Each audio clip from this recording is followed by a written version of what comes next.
My name is Aleksandra Kobylińska. I represent the Institute of Public Affairs, and I have been working in the field of transparency and anti-corruption for quite a couple of years. And it is my pleasure to welcome you to our session, which is devoted to good practices and new tools to address corruption.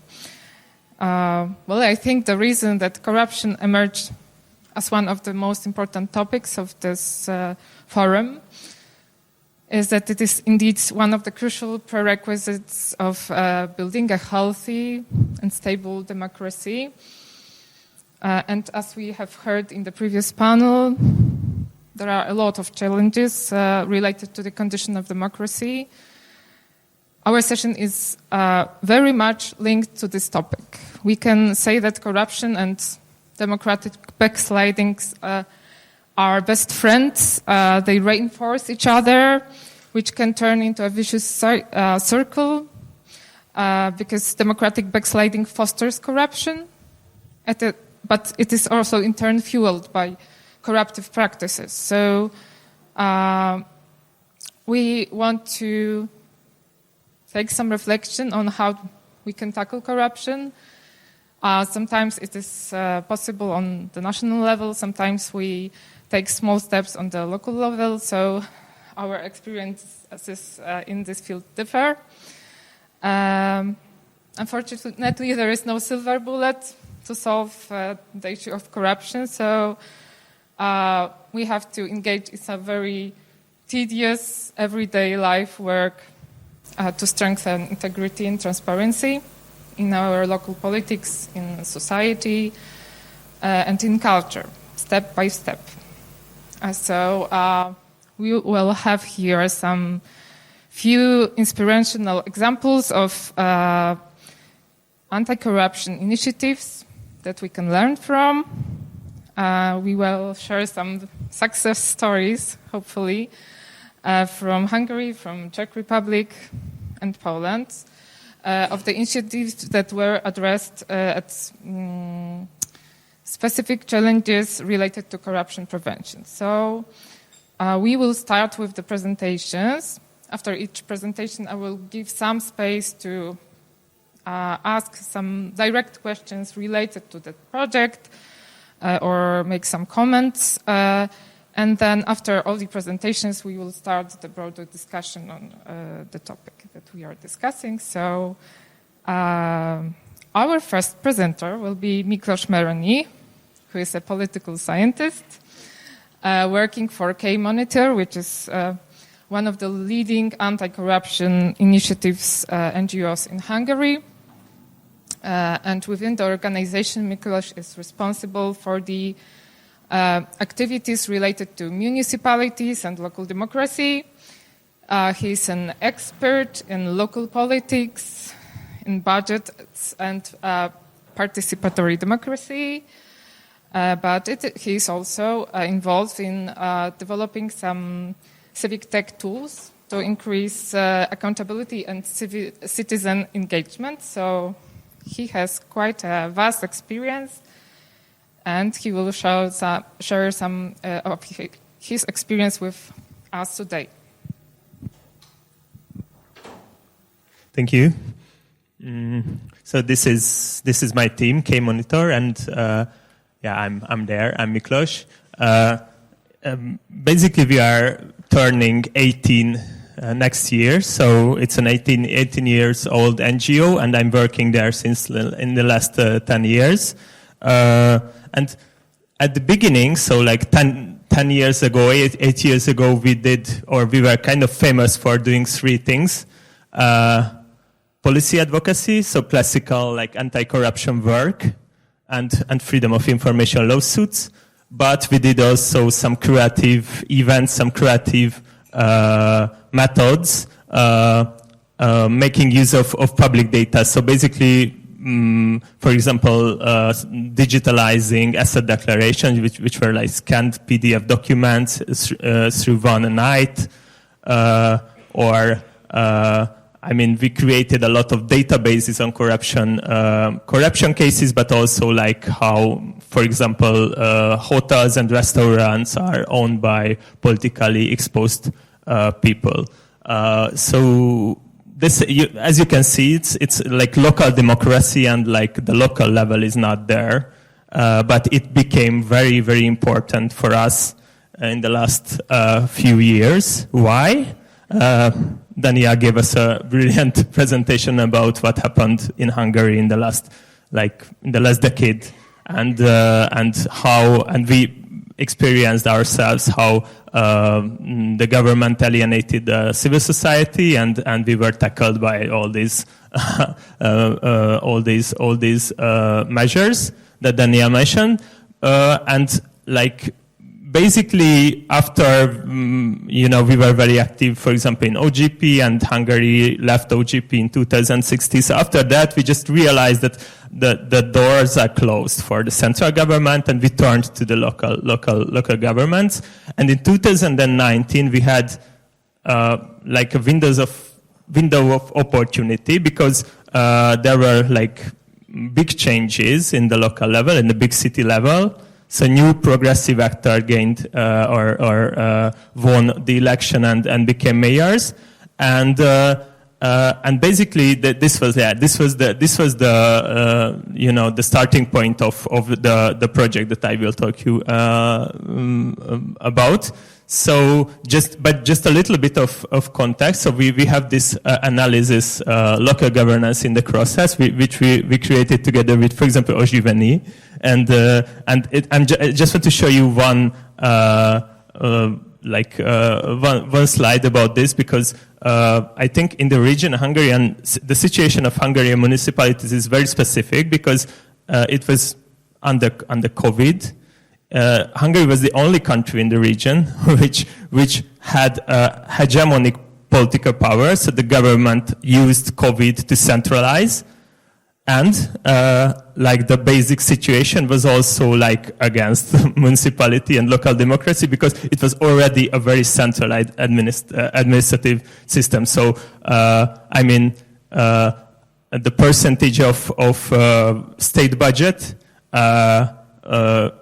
used by municipalities, it was like 10 years ago around 25%. Right now it's a little bit more than 10%. So there was already a centralization tendency. And that's why we kind of label it Hungary as a command and control system. But still, we think that local democracy matters, because, and first of all, it's the most important place for progressive political socialization. So it's basically the last,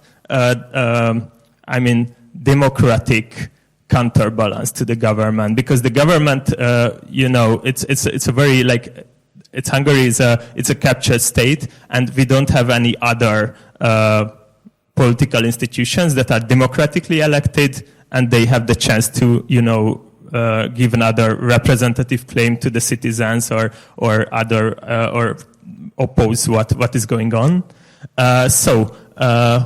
The project I want to talk to you about is called This is the Minimum. It was a pledge campaign initiated in 2019, shortly before the election, and it was basically it's not just us, but it's a coalition, which is important. It's a very rare case when these three big anti-corruption organizations work together in Hungary, but this is one of the examples.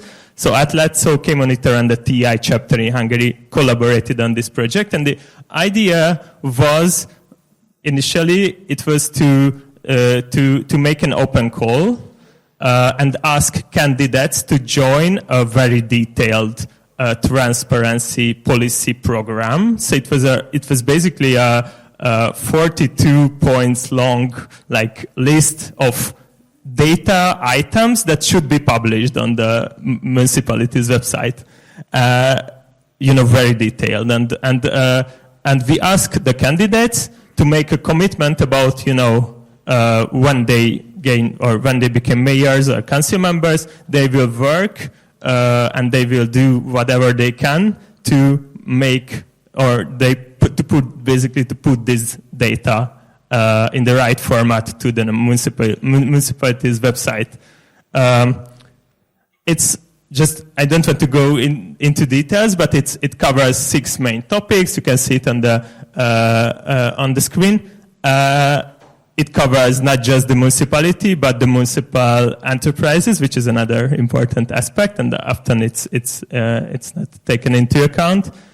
And that's one thing. So one thing was the policy program, but the other thing that and this is, I think, why it fits very well to the topic of this conference, how this project connects elections and accountability through elections, but also accountability, between 2 elections, because we did 3 big audits for the 30 biggest municipalities throughout the term, and we gave the chance to these cities to review our recommendations, or basically the result of the audits, before we publish it. So it was not like we did the naming and shaming first, but we went there with a constructive attitude and asked them to, just review it and maybe, correct it or publish the data before we go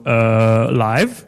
And then after a few months, we published the results, and we did it 3 times throughout this cycle. So it gave the chance to municipalities to really work with this topic and really make their data publication better. Also, so it was one thing was the policy program that we edited, the 3 of us. Also, we did consultations with some municipalities, and we, as K-Monitor, we helped these municipalities also with civic tech tools. So we created partymap.eu, which is a free open source geo-survey tool that helps municipalities to run public consultations, geo-based. So basically you can give your response through marking a dot, a line on the map. And we also created a budget with tool, because we realized that it's not enough to just publish a ton of data to the municipal website, but it should be made more understandable. And yeah, we have our own budget with tool used by some of the municipalities. Okay, so what we learned, because it's like it's sort of this is the minimum came to an end, because we had another local elections this June. And we think that it's a successful campaign, because without any it was not mandatory for the candidates to join this project. I didn't mention, but it was 400 candidates making the commitment, and among them 200 won either to become mayor or municipal council member. And we worked closely with around 15 municipalities, and we did the audit with these 50 municipalities, and as a control group, some other municipalities who were not part of the program. And as a result, we realized that those who made the commitment were they published 30-something% more data on the website. So they are a lot more transparent than other municipalities of the similar size. And okay, so that's why we think that it's a success story, because without any legal, punishment for not publishing this data, because in Hungary there is no such thing. So nobody will, punish them for not publishing this data. They comply with the program. So what we learned, it's one important thing is you have to know the context and the drivers of the target group very well, because one thing is that it's not just the mayor, so you don't just have to convince the mayor. We did apart from the audit, a lot of evaluations, interviews, podcasts with mayors, with other council members, desk research, and we realized that for the local government to comply, it's very important that, for example, the head of office should have share our values and should have this attitude that transparency is important.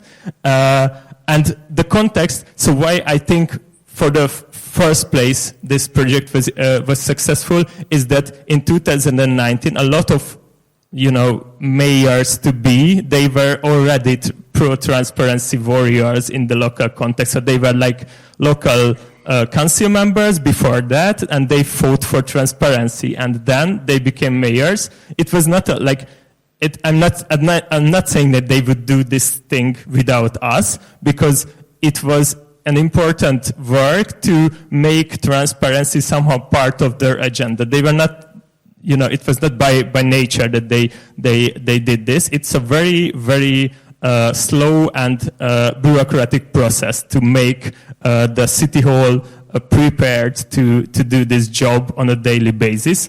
So I think, so that's why I think you have to know the context very well.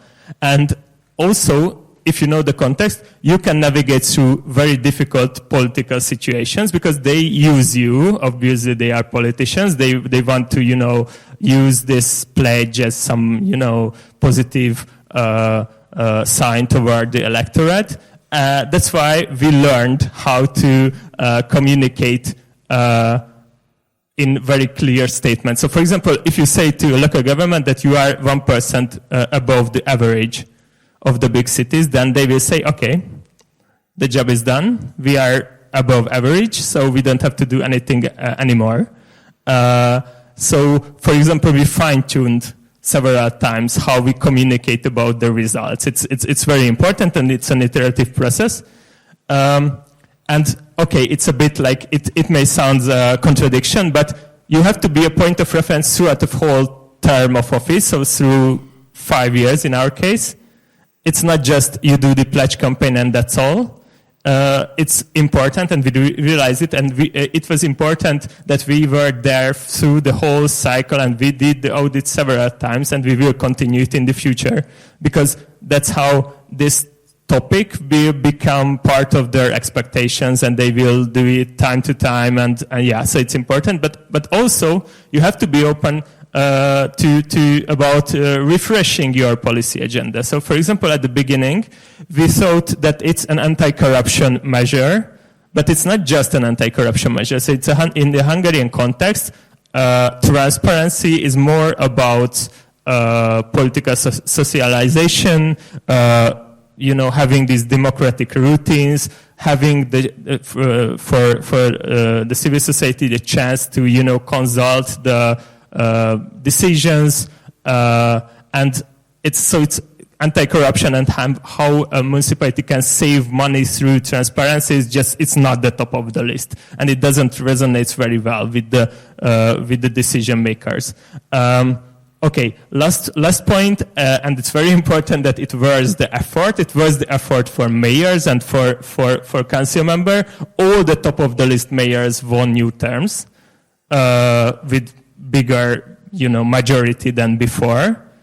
And another important thing is that some bottom of the list mayors, they lose, and not because they were not transparent. Probably it's not a most important policy thing for the electorate, but it's because they were not able to cooperate well with the city hall, so the administration. And this whole process was a learning process for them. To learn how to communicate with the head of office, blah, blah, blah. So the top of the list, most transparent municipalities, they are very professional and value-driven administration. And I think that's the most important thing, what we get from this program and what the mayors get from this program. So they learned how to make a policy program happen and be successful. Okay, last thing. So a new cycle started this June, and although we continue regular transparency audits, but we did something else. So we didn't want to do another round of this pledge campaign, and we had several like bad experience also with transparency washing and how they communicated and how they misused our audits. So this time we concentrated on like best practices, not just about transparency, but also public participation. So we didn't want to, say that, okay, this is the policy program and you have to comply, but we asked candidates to come up with new ideas. It's a kind of an OGP action plan-like thing. So just imagine something like that, but in a it's not that complicated.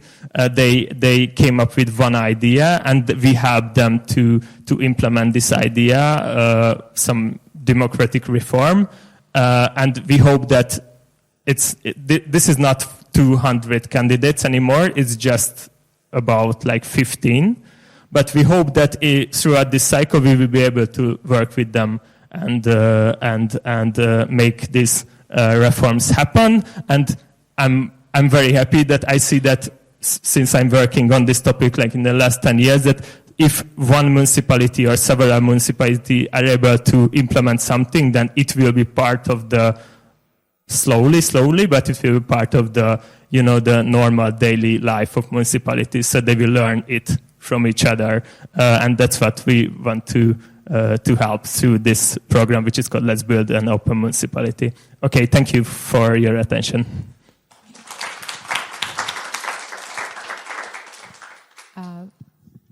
Thank you very much for your very insightful presentation. Do you have any direct questions related to this presentation? If not, yep. What's your experience implementing your projects in Fidesz-led municipalities or places where Fidesz has the mayor or the majority in the city council? Yeah, okay. So obviously they are not, those who made the commitment, they are not like Fidesz politicians. We had one experience with the Fidesz politician who said that, okay, I will do this commitment, but then he realized that it's not politically, it's not, their thing. So he withdrew. But one important thing is that if you go below this municipal level and work with municipal companies, then party logos doesn't matter at all. So there, we were able to communicate in a very straightforward way with the leaders of these companies, because there it's just they don't want the mayor to be upset about the results. So there, didn't matter whether it's an opposition-led municipalities company, or a Fidesz-led municipalities company. But with the Fidesz municipalities, we have, I think, good examples for they comply in this indirect way, that they learn these things from the most transparent municipalities. But obviously the least transparent municipalities are also Fidesz-led municipalities who are also very corrupt, and they don't comply neither with our policy program, but they don't care about. Obviously, it's half of it. It's not in the law, so you don't have to comply. So they say that, but they don't comply either with the law. So that's a thing, and I don't think that we can change this. We can change it through having progressive council members in those councils as well, and they can do it slowly, very slowly. Any other questions? Okay. So we are going to move to the second presentation, which will be delivered by Šárka Míková. Šárka is a lawyer, but she has also a degree in mathematics, so it makes her a brilliant analyst. She represents Oživení, which is one of the most established NGOs working in the field of anti-corruption in Czech Republic. Before joining the third sector, she worked for local government and as well as central government structures. Now she works as a legal advisory for the local government officials and other people who ask their advice or the differences or the similarities. Our project is based on a set of questions in 5 areas related to transparency, in which municipalities or regions are awarded points for if they have the approach we consider correct in this area. And the big difference compared to Hungary is that it's not on a voluntary basis. Last year we took the 100 most populous cities in the country, and we awarded them with points for their transparency, no matter if they were happy with it or not. And this year, on the occasion of regional elections, which will take place next week, we just published a ranking of transparency of the 13 regional governments this Tuesday, and we plan to carry out the same rating regularly every municipal and regional elections, and to allow the governments to rank better next time. So the objectives are to improve current transparency practices obviously in municipalities and regions. And because we have more than 6,000 villages and towns in the Czech Republic, and they operate more than 10,000 municipal and regional companies, and it's impossible to assess such number of entities centrally. So the aim is to allow public scrutiny by ensuring that the documents on decision making in the municipalities and regions are available to every citizen to check. The main aim is also to attract the attention of both politicians and the general public to the topic. And as we have the result just out 2 days ago, I can say that this is quite successful. Although transparency usually is not such a perfect topic for the public, it is at least quite interesting for the politicians, because my colleagues keep getting calls from all the regions saying, can you please explain to me how come that our region was on the last place in this area? And that means a lot of explanation, but at least we are sure that it's not just that we published a ranking and nothing happens. So we're happy about this. And last year we also carried public debates in different regions, because as it was centered on municipalities, we could have a debate in one region and invite politicians from different cities and let them discuss the results. How come that in one city this works and in just a neighboring city they have no idea about transparency? So I will just quickly show you the areas we are assessing. The most important, I think, is the general openness of the regional governments. That, for example, if you're an active citizen, you have to find, well, it's not a legal requirement, but in our point of view, there have to be underlying documents for the next session of the regional government, including everything, so that you can study them just as well as the representatives and raise your questions in the session. The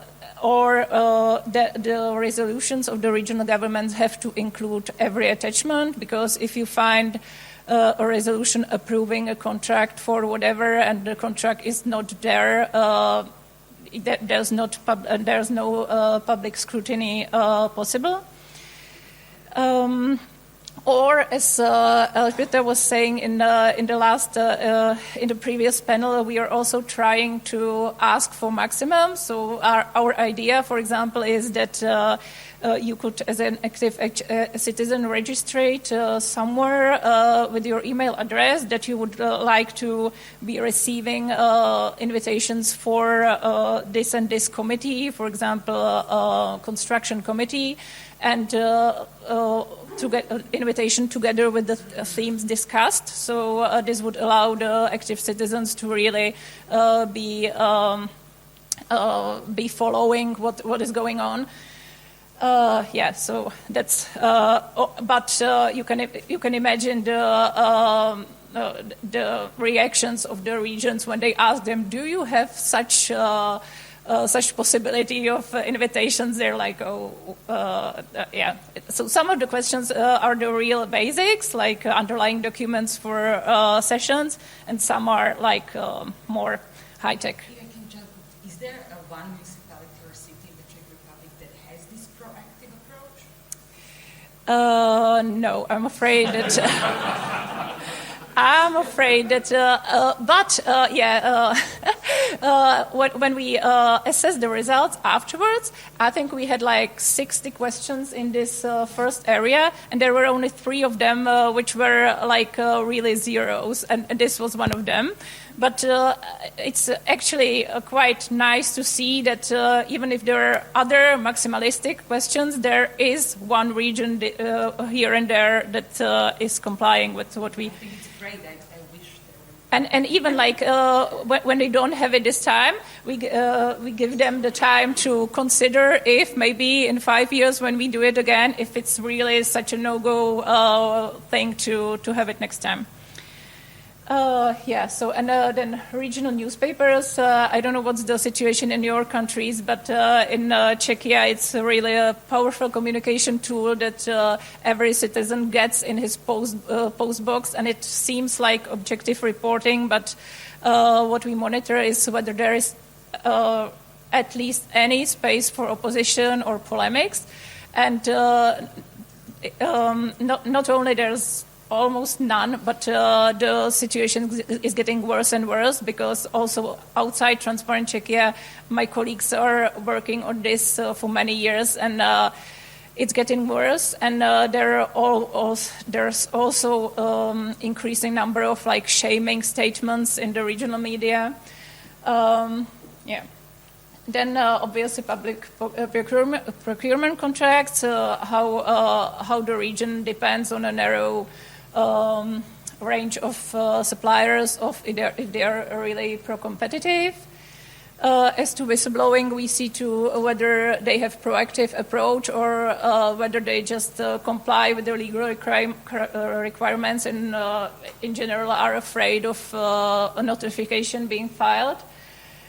And this year we added the regional companies and contributory organizations because they take a huge part of the regional budgets, and the citizens should be able to see how they manage, so annual reports and who is in charge of them, and it's quite difficult, in fact, to see anything about the top management, how it's appointed, and so on.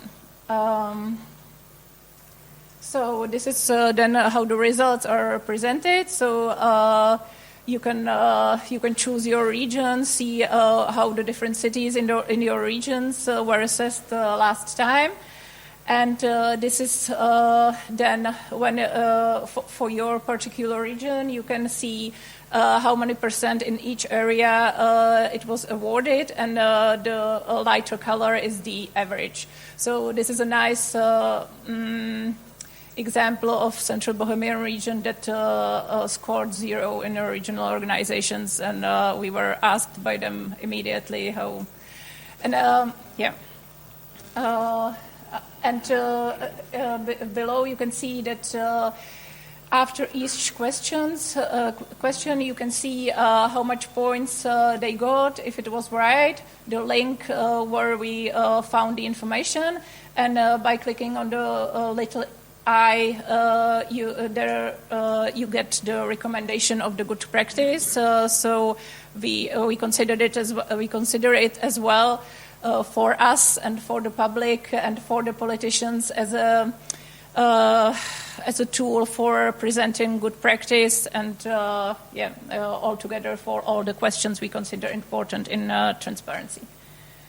We also have overall results. So you can see on the top right, it's the openness, the general openness, which is quite okay. One of the region can score 88%. It's worse with regional organizations in the left and the bottom, and the worst are the regional media, where our ideas about opposition being present in editorial boards and are not much complied with by the regions. But our idea is that in these areas where they score badly, at least it is still very important to face them with the idea that it should be done anyway, even though the general results are quite bad for the time being. Yeah, and I wanted to share with you a little bit about the process. Apart from searching the web, we sent out questionnaires through requests for information, and we just as K-Monitor, we sent preliminary assessment before publishing it. So if some issue is really basic, like publication of something on the internet, they are able to get more points in the time between the preliminary assessment and the final results. And also that's an opportunity for them to respond that our requirements are too strict, and for us to get into communication with the responsible person at the regional governments, explaining why we consider this important and showing the good practice elsewhere. And also, when they have this preliminary assessment at hand, it's often the moment where the governor of the region or someone in his secretariat gets alarmed that something is happening, and they should maybe take a little attention to give a little attention to transparency. And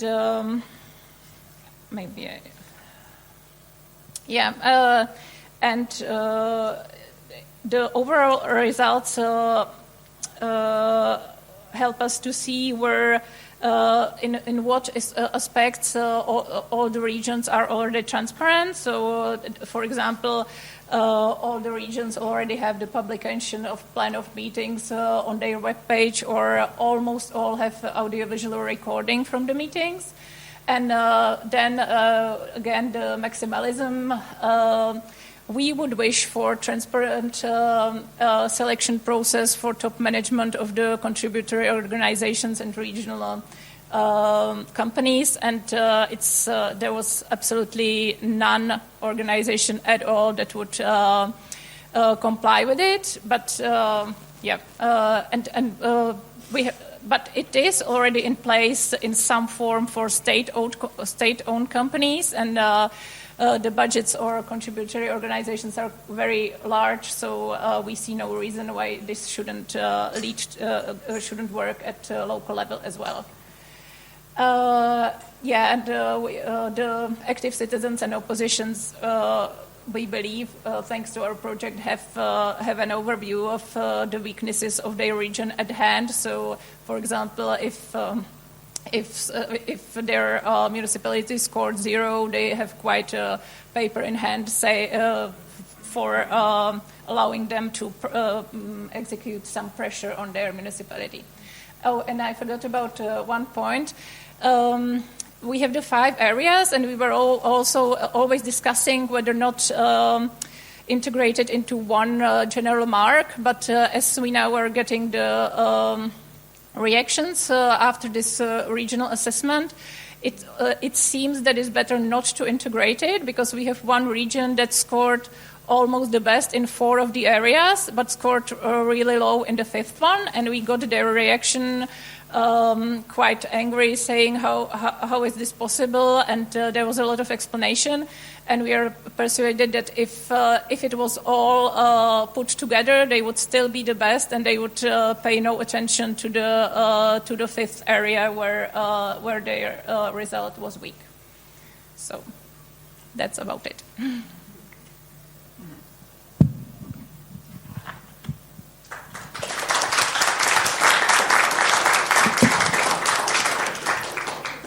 Thanks a lot for this very interesting presentation. And I have a question myself to you. If you could elaborate a little more about the methodology of the ranking, how exactly do you assess the specific criteria, how you compare between different municipalities, for example, in certain criteria such as local media freedom, I think it might be a challenge. So if you could tell us a little more about that. Yeah, unfortunately, I'm not expert on local media, but you were. It's true that it's maybe the most challenging one, because colleagues really take 4 issues of the newspapers before elections, and they go page by page, counting mentions of the current mayor or governor, and look for shaming statements, and then they really have some quantitative criteria, like if there was more than 75% of mentions of the current leadership on every per page or something. And it is, and it's the same with the TV reports. It's like the regions buy TV reports at some regional televisions, and they have to go through the reports, and I think it was really by zero the percentage of opposition being having a space, and they don't have the idea at all that if they order a TV report, that they should have an opportunity of 5 words for the opposition. It's yeah, and yeah. But definitely, this media is the most difficult to assess. The other areas are more by just looking for data, and with public procurement, we cooperate with a perfect organization specializing just on public procurement transparency. Okay, thank you very much. Are there any other questions?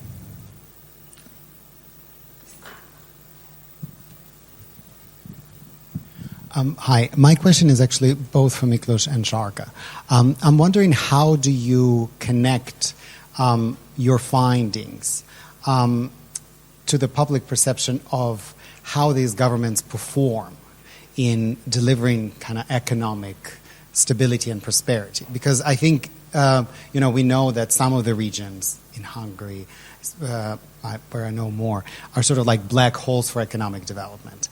And it's easier to make this more powerful for public when we show that, non-transparent local administration and municipal administration also impacts economic development, that it's not just an abstract issue.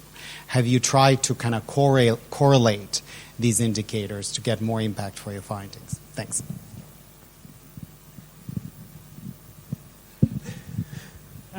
Yeah, for me it sounds a bit like academic. I mean, in Hungary, I try to make this point about like how weak local democracy is in Hungary, and we have more than 3,000 municipalities. We don't do this audit for 30 of them, and it's because I think like the rest, or like apart from big cities, there's no local democracy anymore in Hungary. It's because the lack of funding, and it's because the lack of autonomy. And and yeah, 3,000 municipalities. These are just, each small settlement has their own municipality. And what I'm trying to say here is that right now we cannot correlate like prosperity and like how local municipality works, because it's not, they don't have this direct impact on many of these areas. They don't run the schools anymore. Healthcare, not anymore, or most of it. So I that's why I'm trying to say that it's transparency and good connection between the mayor and the city administration. It's good for, I think, keeping their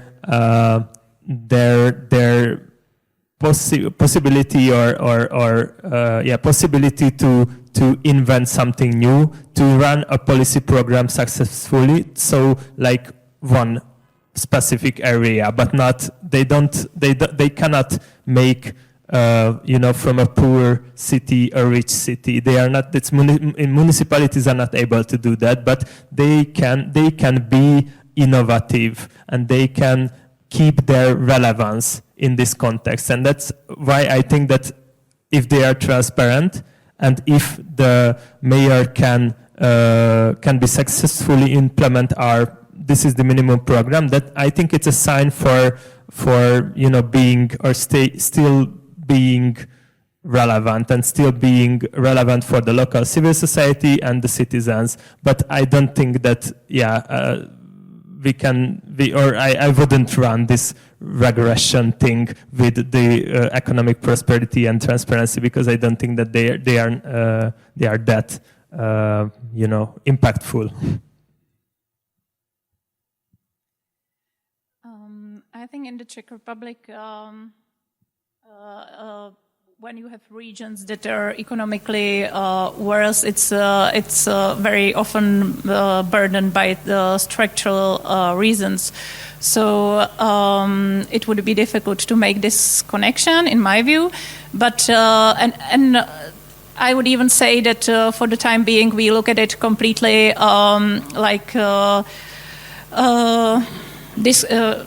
independently, that we have a region, for example, that has these structural problems. That means usually they have populist government, and then we look at the results and you're like, oh wow, this region ranked good at maybe openness of the region. And so we try not to have our glasses knowing, this region is rather worse, and we get this allows us to get these positive surprises.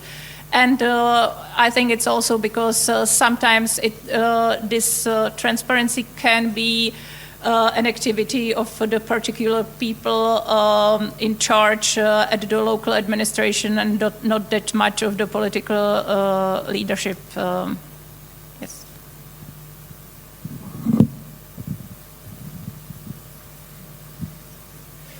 Just very briefly, I know that Grzegorz is waiting, but I just wanted to come back to the local media issue, because it's also very important. It's a huge problem in Poland as well. We have local governments also being ruled by the mayors related to the ruling majority. They are also having their own local media paid from public money, where a lot of people are really involved in basically propaganda for the mayors. But anyway, what I wanted to mention and ask you about the situation in your countries is that we have this European Media Freedom Act that actually is very positive case in relation to Poland. We're having public consultations 3 months long. I mean, it's unique.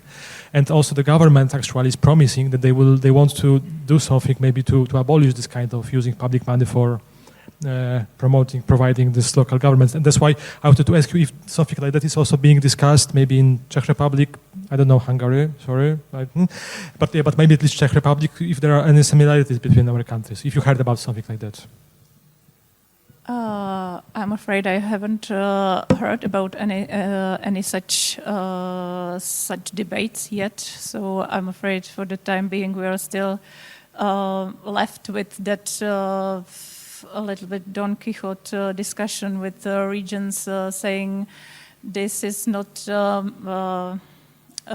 designed to work the way you're using it, but that's not a very successful area yet. And it's the same for municipalities and regions. They just have the idea they're in power and they will put whatever propaganda, as you're saying, in the the sad thing is the retired people and so on getting it to their post boxes really think this is newspapers. So it's an important thing to do something about.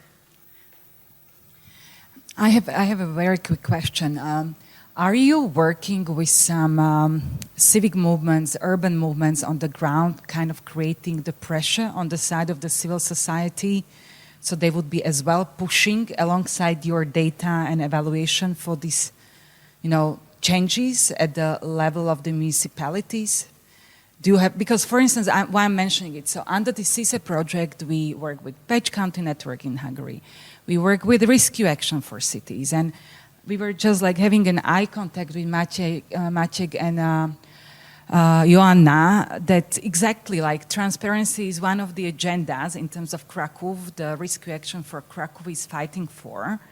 We don't have such assessments, I'm not aware, but the synergy between you doing the analytical work, but at the same time, this ground pressure coming from, the local level urban activists would be a great synergy in my view to see a kind of better result in the end. So do you have like urban movements you collaborate with at the local level or some other organized groups or coalitions of civic actors? I'm not really aware of organized groups, but as we are running the Legal Advice Center, we have a, let's say, network of active citizens that we are in contact with, and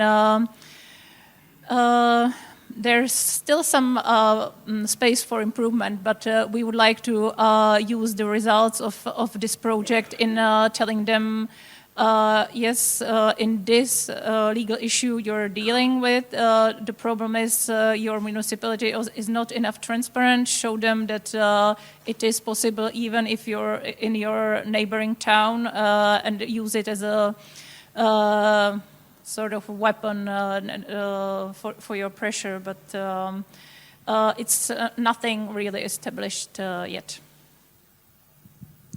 We had a spin-off of our program in Pest Country with the Pest Country Network. So like we tried to implement it. It was not like of the full 5 years cycle thing, but it was just a one-off thing. But we want to continue this. So yeah, we try to collaborate with like local actors because yeah, we probably didn't mention, but it's a very like work-heavy thing to do these audits. So it's nice to have someone, some allies to collaborate with, and they know how the website looks like. So for us, it's more difficult to do the audit. So yes, we had this, and also we try to collaborate. So we send the report to local news. To local members of the council, and we always open to help them to use the results for advocacy, for more transparency. Thank you. I can't see any hands raised, which means that we are moving to the last presentation. It is my honor to introduce you to my esteemed colleague, Grzegorz Makowski, who is one of the Polish leading experts in the area of anti-corruption. He also leads. He also works in good governance and civil society issues.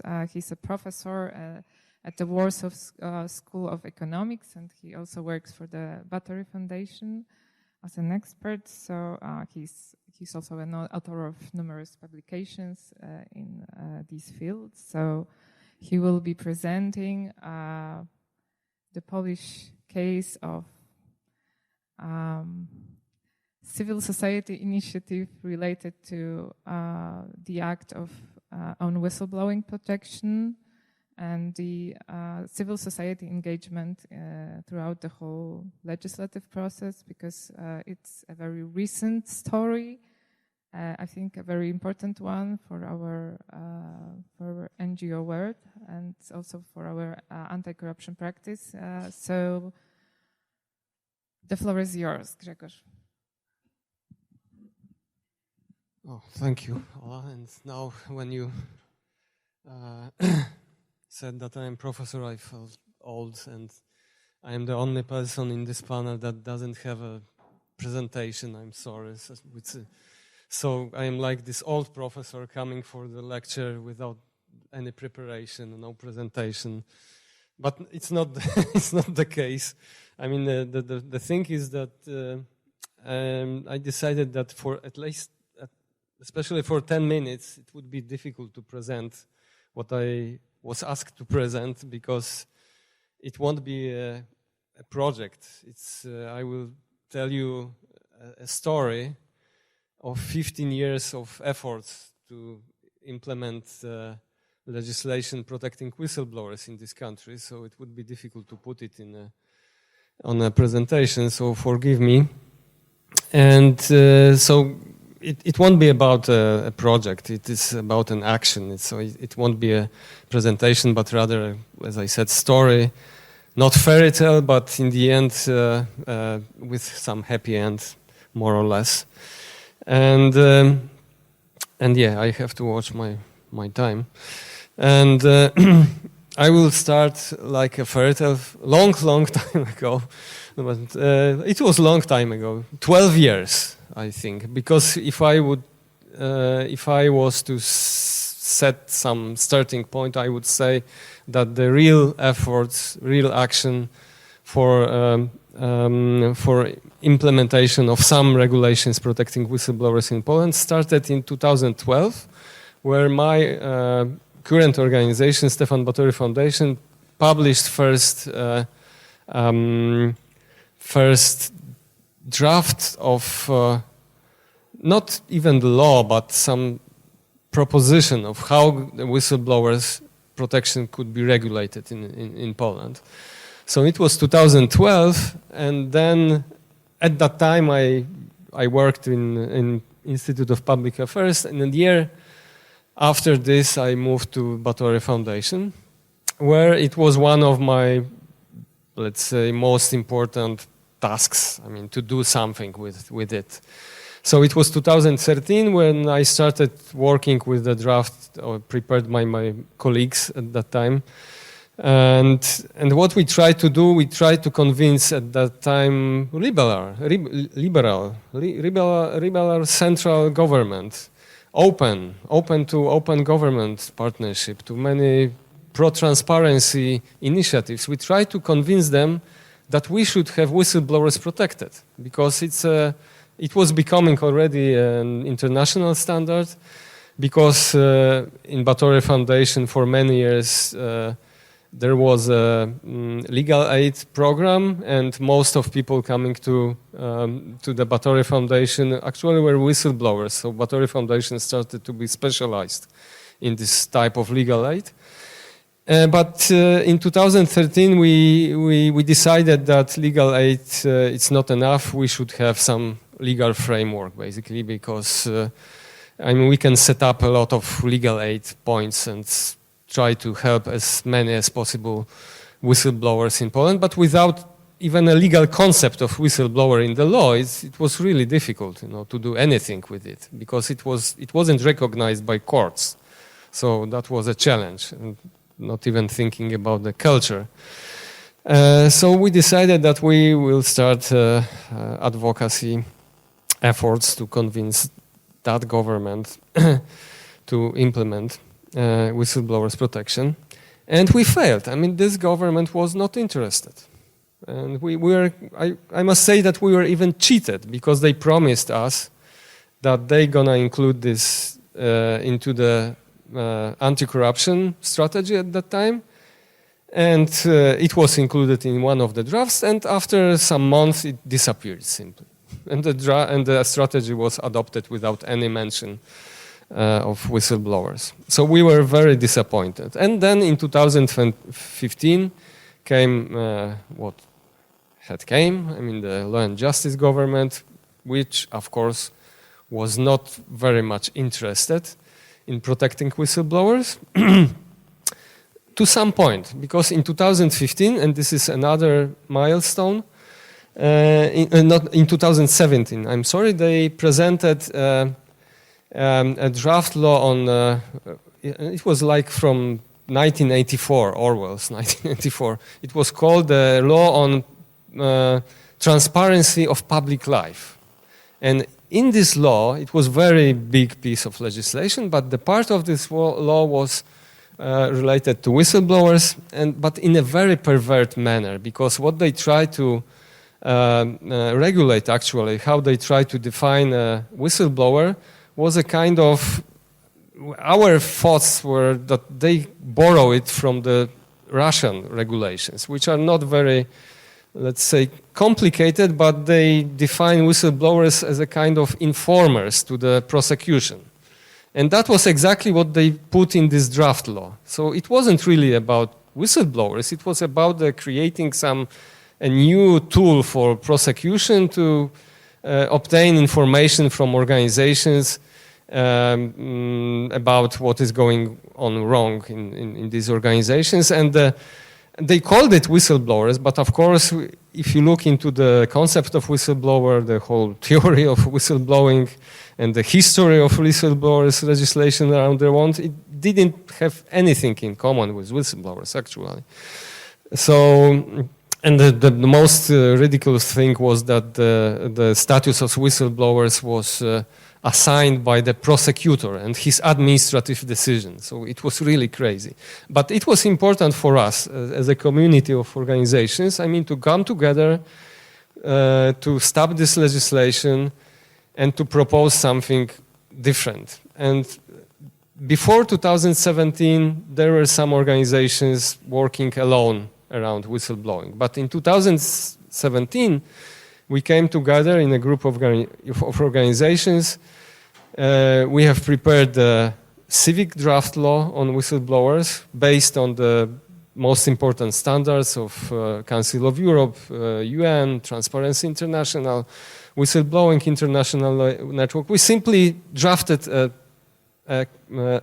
alternative legislation, a whole piece of legislation to show that government at that time that it should be regulated in a different way. And what is even more important, because in Poland, it was for many years the whistleblowing was the question only of civil society, but we managed even to involve in this group one of the trade unions, which was very difficult. It's a different story why trade unions are not so much interested in protecting whistleblowers in Poland, but it was a success. So we created kind of a coalition, and actually we did a lot. Also, with some help from Transparency International, from Whistleblowing International, and from our friends from trade unions at that time, we managed to stop this legislation. And not only because of the whistleblowing, but there were many other elements of this legislation that were so much controversial that at some point even the parliamentary majority stopped supporting it, and this draft was simply stuck at the governmental stage. But then, of course, there was no openness to discuss possible regulation of whistleblowing in Poland, and we changed approach. Because there was a mood at the European level in the European Commission to do something with corruption. 2017, and there was some window of opportunity, and together with Transparency International, with other umbrella organizations at the European level, and bigger players like Article 19, we created European coalitions, or even two coalitions, and we managed to convince European Commission to propose the draft on the directive, and we were very much involved. I mean, we as a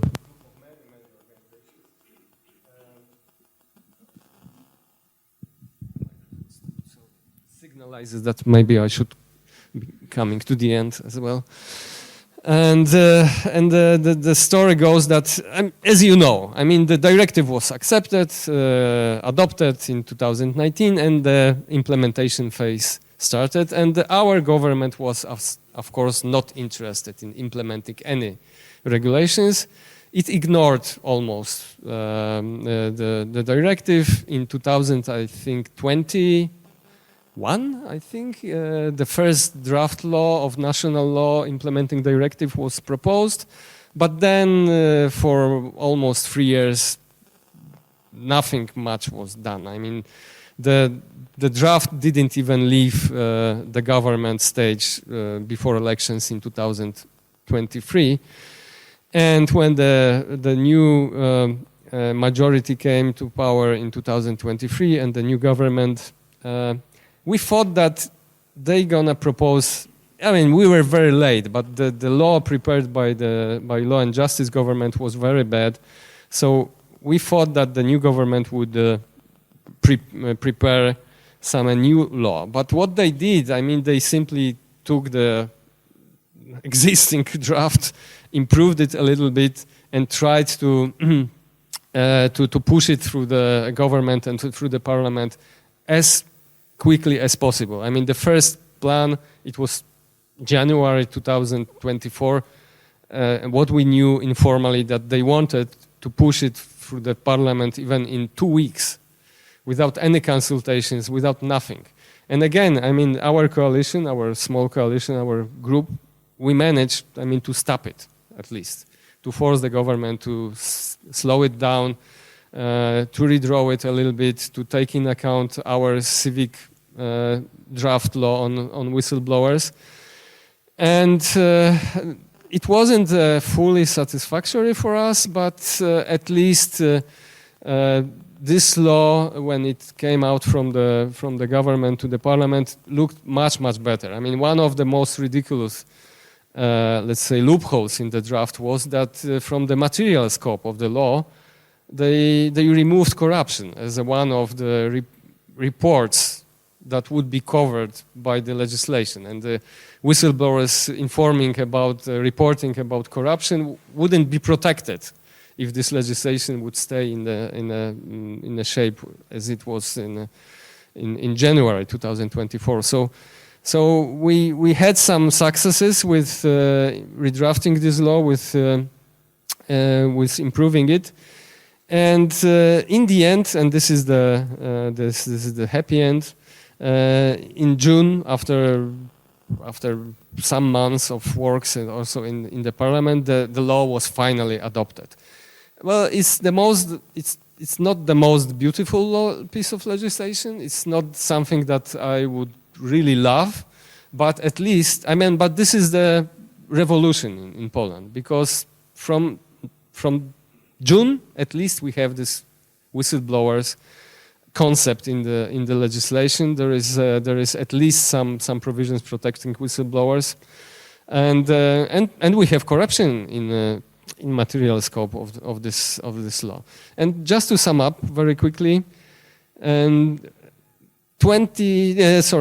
years. I mean, so 12 years in different configurations, with different actors, with different organizations, with different, let's say, dynamics, we managed to reach this point. So I think it's in the end. I mean, the law is not the most beautiful, as I said, but it's there. I mean, so I treat this as a success of us. I mean, of the civil society and organizations. And what I think is the most important factors of this success is people. That there are not only organizations, but people in organizations who were willing to continue work of other people who, for example, were leaving this topic. I think that you have to be consequent. I think you have to work together all the time. You have to go beyond the only civil society community. Go to other actors like trade unions, which are in Poland. I mean, some different type of animal. To associations, foundations, and other civil society groups. And I think what is really important is also international cooperation, because more and more efforts to limit corruption are very dependent on what is going on at the international level, what are the international standards, and if you have international cooperation. And just last point, what is the future? And I think we will need all these factors and this cooperation for the future, because we have the piece of legislation, but if you look into the available research data on how people, what people think about whistleblowing, what are the attitudes to whistleblowers, I mean, having legislation is not enough. I mean, whistleblowing concept is not familiar to our society, to our culture. I mean, whistleblowers are still treated as snitches, as people who break, trust between the groups, and it doesn't matter if this trust is a form of negative social capital, because, I mean, people trust themselves, but they very often trust themselves, like in mafia organizations. So it's not a good type of trust.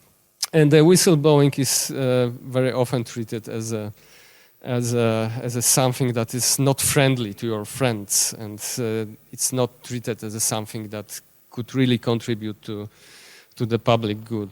So there is a lot of work ahead of us, a lot of more cooperation, and I hope more successes in implementing this law and, I mean, educating people how to use it for the public good. Thank you.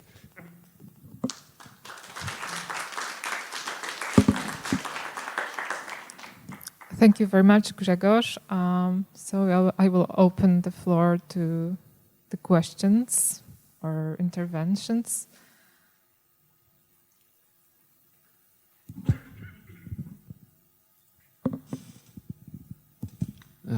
I got a question from Theory of Power, very technical one. With how many politicians and from how many parties you were working on the last draft of this new legislation? How many people were involved and how influential they were in the parliament?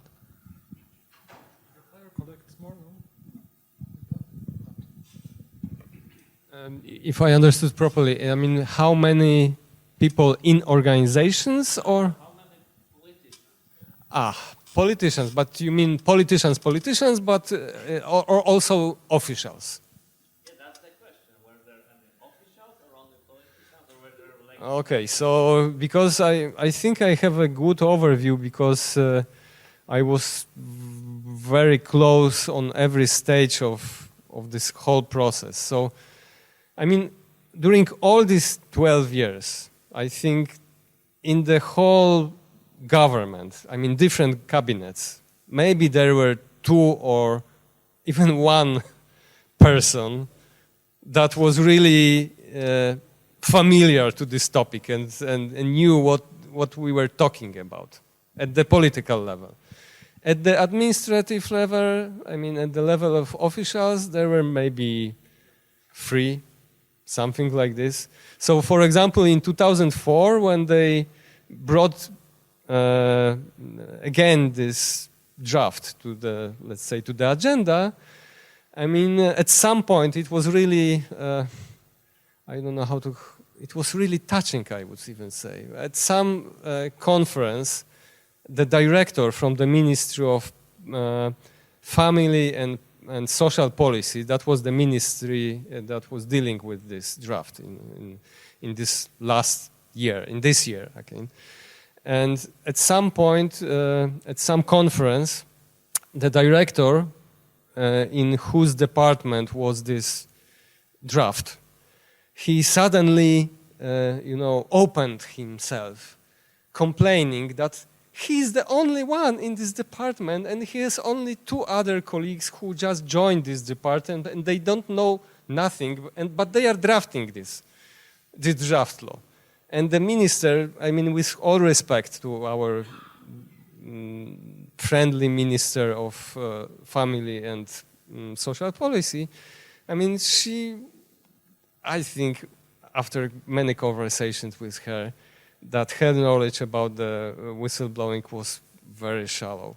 So in the administration at the political level, during all these 12 years, I would say that I could count, people who really knew what they are talking about, maybe on fingers of my one hand. So that's the reality. And in the parliament, the same. I mean, I don't even want to tell you the story, what I heard when this reached the parliamentary stage. So it was total mess. Hi, so I just wanted to ask and refer to the last part of your presentation, that is the whistleblowers' perception in the society, in Poland and in the region in general. So, because of course this is a big task for the upcoming years, also for the civil society. So I was just wondering, because of course during this process also it's not only societal perception, it's also transferable to political level. We heard politicians that, I don't know, people, for example, under the labor law don't need whistleblowers protections because the labor law protects them. And it's all, causing the problems into not implementing this directive in its full extent and amount. So my question is to you, what do you think civil society should focus in the upcoming years when it comes to this subject? Should we be more focused about restoring maybe the trust level in the society, because as we know in Poland it's exceptionally low among people, or maybe we should actually direct our forces to convince politicians to maybe change perception, and then from politicians it will come to the society. I just want to know, what's your perception for the upcoming years in this subject, because I think without, changing the perspective, there won't be much change when it comes to implementing the full extent of the whistleblower protection. Yeah. So mine is actually builds on what was said before. I was going to ask how, because you said that there's such a negative stigma attached to whistleblowing, how would we approach breaking that, especially among public servants? Because I think that's kind of the group that should take advantage of that law first and foremost. Thanks.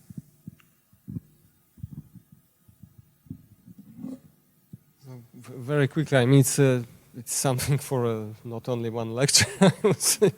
But I think, I mean, we as a civil society, we should do as much as we can do with the resources we have. I mean, and there are not too many resources for this job. I mean, you all know that, educating about anything and changing attitudes, it's a very, very long process. So we won't change any attitudes with 2 or 3 campaigns, or even within the 2 or 3 years. And I don't know if nobody, but I can't see any donor right now who would give money to any organization or to any coalition of organizations to set up and continue information and education campaign for, I don't know, 2 or 5 years, for example, to see at least a small result. I mean, Batory Foundation, before I joined them again, I mean, they had very stable financing for anti-corruption activities coming from OSF. And they had a lot of money to do this job. And they focused mostly on journalists. And there was a success, and there is a success. I mean, journalists in Poland stopped at some point speaking only about whistleblowers, only in terms of snitches and informants. And it was visible because we did some research. I mean, the Batory Foundation did some research in the past where you could notice this change. And you could even, you could start reading. One example, I mean, what I'm proud about, and the Batory Foundation should be proud about, I mean, we introduced the Polish word to translate whistleblowing. It's signalista. And there was a lot of effort to sell it, to the public, that signalista is something that you should use to call whistleblowers in Poland in a proper way and not stigmatize them. And there was another battle during the legislative process, because the previous government didn't want to put this word in the law. And it was everywhere. I mean, it was already in the public everywhere, but they didn't want to call, people, this by this word. They used, in the wording of this legislation, this very complicated term taken and translated directly from the directive, which was totally not understandable to anyone. So I think, I mean, we should, as a civil society, to catch any opportunity to do this educational work as we have. I mean, there are some European money for it. I don't know if there are any other money for it, but for now, I mean, at least in Europe, it's only the SERF, rights and values, where you can find some funding for this type of work that should be done. But you can't expect, quick results. Maybe if you direct your efforts to specific target group, like media, like public officials. And going to your question, I mean, public officials, civil servants, at least in Poland, are easy and difficult group. And difficult because, as I know, I don't have a research, but my, let's say, intuition and my knowledge about this area is that, I mean, it's non-existence, almost non-existence there. I mean, discourse about whistleblowing. So this will be really challenging to public administration to implement this law.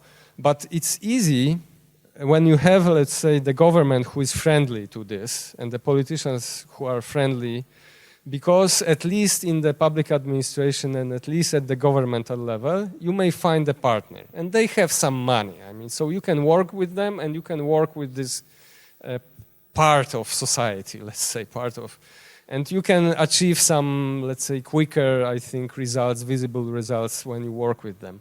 But there are many other areas, big areas, where there is no such opportunities to cooperate. For example, public healthcare.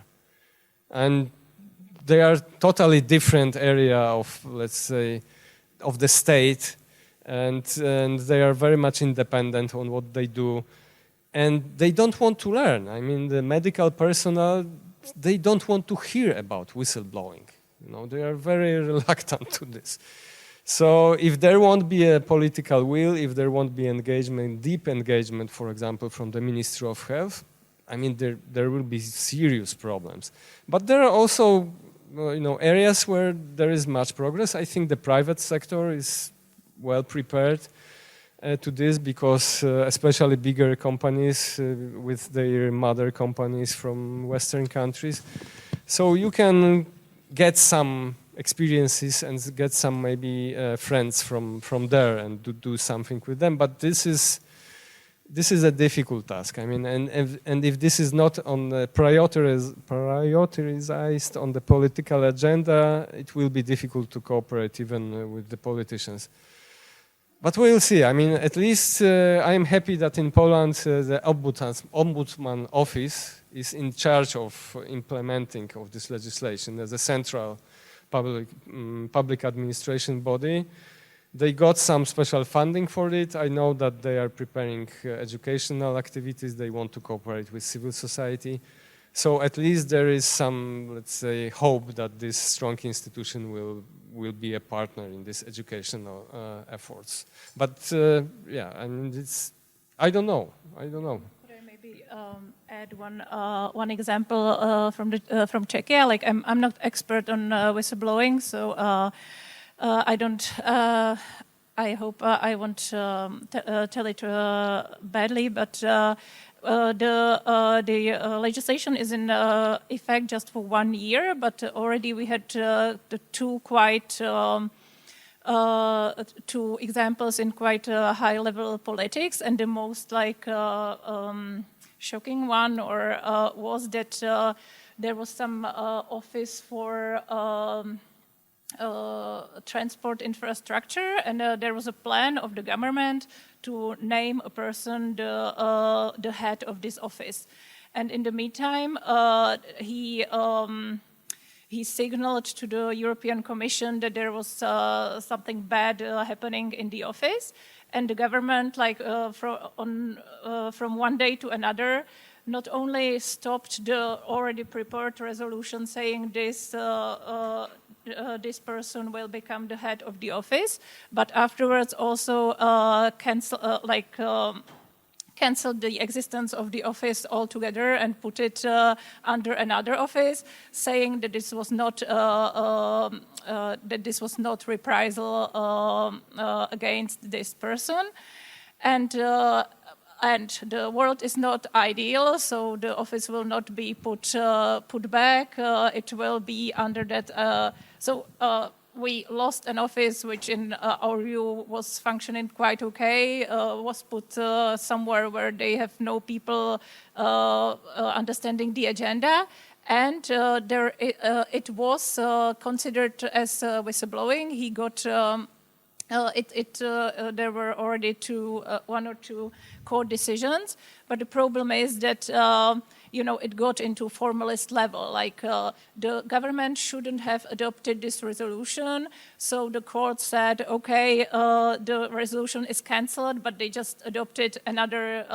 It got into a formalistic level. It will not get back to the state where it would have been if the whistleblower protection worked ideally, but in my view, there is already something echoing in the public, knowing that even on the government level, they can't just take whatever reprisal. Like in this case, it didn't end ideally, but we already have the topic in some point being discussed by the media quite often, quite well. Thank you very much. I'm afraid we are running out of time, so it's time to wrap up. I think we can see that although there is so much to be done still, it is not all doom and gloom. We can already see some signs of change that is actually taking place. And we can see that by joining forces, by constant tedious work, we can really make the change happen.